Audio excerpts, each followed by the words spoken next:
Hello guys, कैसे आप लोग? आशा करते हैं ठीक होंगे। गाइस ये देखिए, ये है मेरा दोस्त। आज हम इसको मॉल में बुला के ले जा रहे हैं क्योंकि इसको मालूम है गाइस चॉकलेट का दुकान किस तरफ है।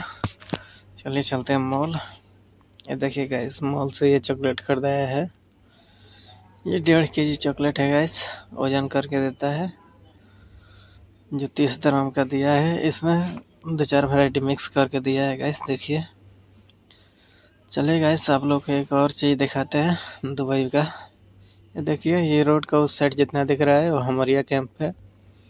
हमारिया पुलिस वाला, हमारिया कैंप नंबर 1 ये बोलता है, इधर ये इसका नाम है।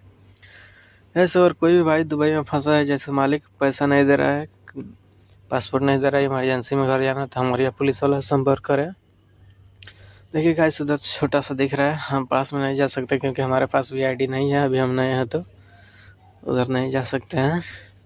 चलिए गाइस, धन्यवाद।